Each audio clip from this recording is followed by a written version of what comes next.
So what was it like growing up on the west side of Chicago back in, like you said, back in the 90s for a kid? The 90s was kind of crazy. I look at like when you think about like when you come from certain environments and you just used to stuff. Right. I remember like, and it's just real talk, at one point losing classmates every year, and that was a normal thing to me, like somebody like 14 or 15 dying. Right. And so like, until I traveled the world and moved, and I was just telling people my background, they were like, wait, like kids was like getting killed? Right. Like all the time, like, oh, I ain't think about it like that. Right. Because that was just that was a normal occurrence for you. Like every yearbook we had a rest in peace. Right. At the end of it. And so like, I grew up with a dope family. So like what kept me out of the streets is just, I got an amazing family. Right. Like I had both my parents growing up who were very active in the community also, you know what I'm saying, my mother and father, and then my aunts and my uncles. And so I had a great village around me that made sure that we didn't get into any trouble, and a family full of educators. Right. It's living in the inner city, man. It's crazy because this is the story that a lot of us had in the 90s. I got classmates that's no longer here, shot in the head, shot in the back, all type of stuff, man. It's a really sad condition that the so-called blacks and Hispanics live in, because he said it was normal. He said it's just normal. I never looked at it like that because blah, blah, blah, blah. I'm like, what? To just have someone, one of my college classmates got killed at a robbery. And that rocked me for a long time. I want to say more than a week, because one minute he's at the lunch table with us, and then another, he gone. And I just couldn't believe it that he got robbed and they killed him pulling out money at the ATM. Which is why I don't go to the ATM at night. As much as I love my people, they don't love themselves. And I can't trust them to love me because I know they don't love themselves. So I don't go to the ATM at night. If I can't buy it online, it just ain't getting bought. If I can't use my debit card, it just ain't getting bought. I have to go into an establishment, and it has to be lit and needs to be before sun go down. So that's just my rule, because he did get robbed by so-called black folks and he ended up dying. You know what I'm saying? And it hit me pretty hard. So the fact that he said he didn't even really like notice it, that's crazy, bro. I mean, that's just happening way too much in our community, especially in Chicago. It's the reason why, to be honest, I never want to go to Chicago. I have no need to go to Chicago. I have no desire, no thought. I'm good on Chicago. I already have a persona that people think that I'm cocky, and I'm not really trying to be, because I'm nobody. But I'm more like, I grew up in LA, and if you didn't seem like you was hard, they was gonna fuck with you. That's gonna mess with you.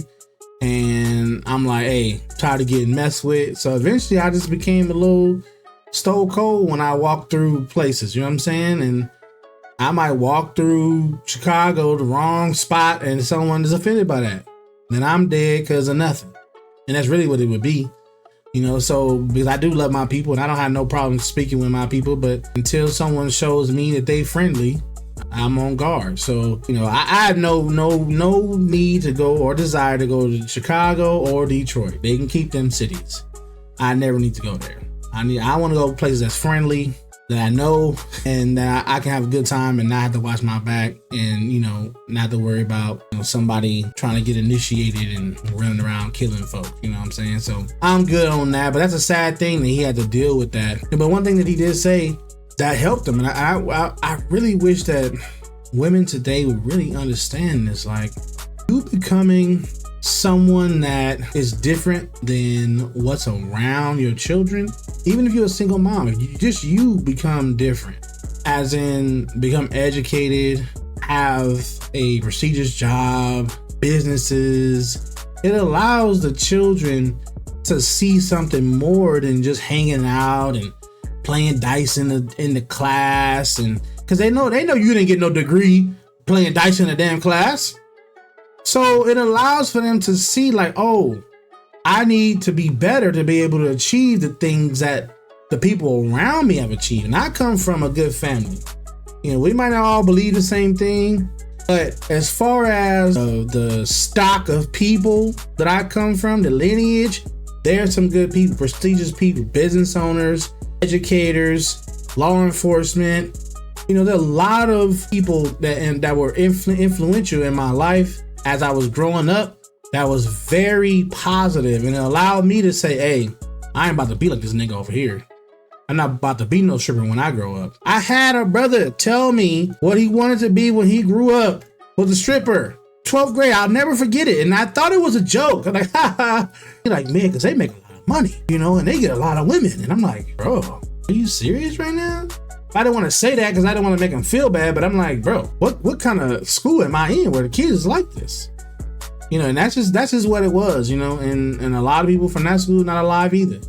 And it's unfortunate that our people have to go through these type of things and go through a hateful culture, hateful society, hateful communities. But that's just what it is. And the so-called Black community is like, we just allergic to loving each other, allergic to respecting one another, allergic to valuing one another. We got to stop with this, man. We got to actually look at ourselves and value ourselves. Well, we can't do that. You know why we can't do that? We don't know who we are. Calling yourself Black is saying that you lost. And you don't know who you are. You know, you need to learn who you really are. You're not African. You're not American. You're not Republican. You're not Democrat. You actually have a heritage and a culture that you come from. You need to look it up. You need to wonder, who is the so-called Black man? Who are our true ancestors? And until then, you just ain't gonna do that. You're not gonna be able to love one another and see the value in one another because you don't see the value in where you come from. It is something that is important. But anyway, let me know what y'all think on that. I just want to just throw the quick little video on that, you know, about, you know, gangs and where they come from and what it really takes to come up out of that and to allow your child to think more than that. You mentioned growing up on the west side of Chicago, you saw a lot of classmates lose their life early on. How did you avoid the gang life?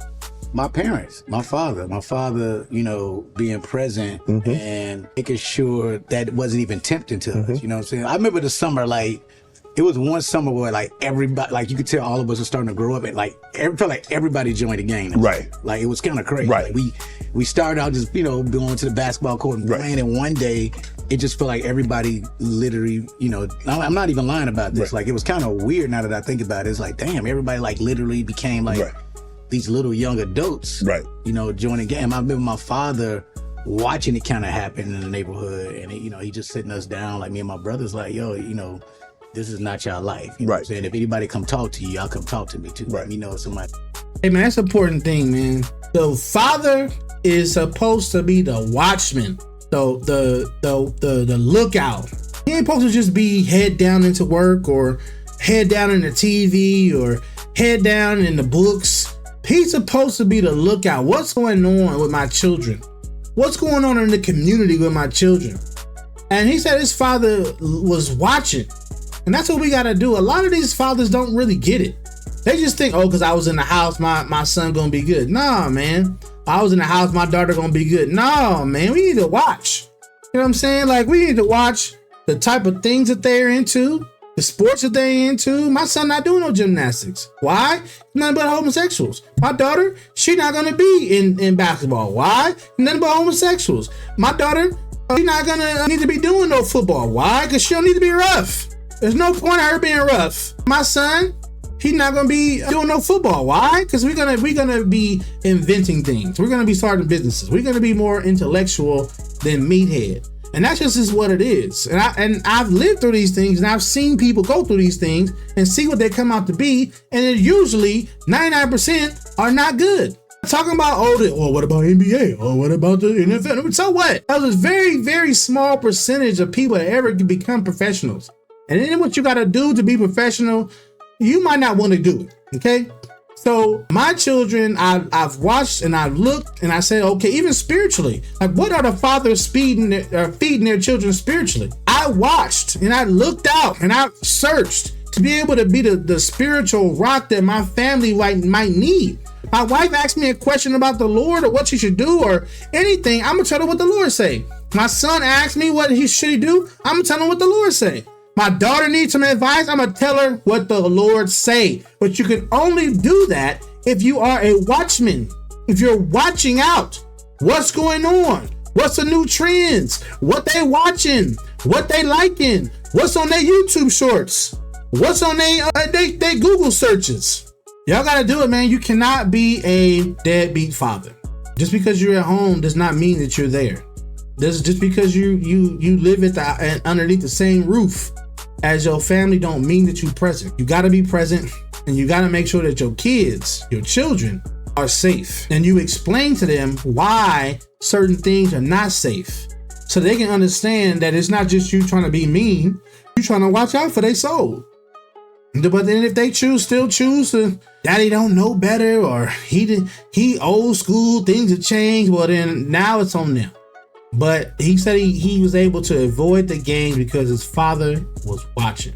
Even ask, and what's funny, my father was well respected as far as like a dad, so they wouldn't even approach us with any of that stuff. Why do you think those kids, your classmates, your friends, like you said, you go into the basketball court, you're just a normal kid, all of a sudden chose to join that life? Whether they felt the need to be a part of something, were there something missing in their life, maybe a father, mother, something? Why do you think they joined the game? The one thing everybody don't talk about a lot of times, I think, you hear the stories of like, oh, they don't have a father at home and that's why they doing this and that. But a lot of stuff is kind of generational. Okay. So if your big cousins and them, that's what they doing, you know what I'm saying? Right. You at a certain age and then they ask you to do the same thing. That happened a lot then. Like a lot of times people don't realize like it was lineage. Right.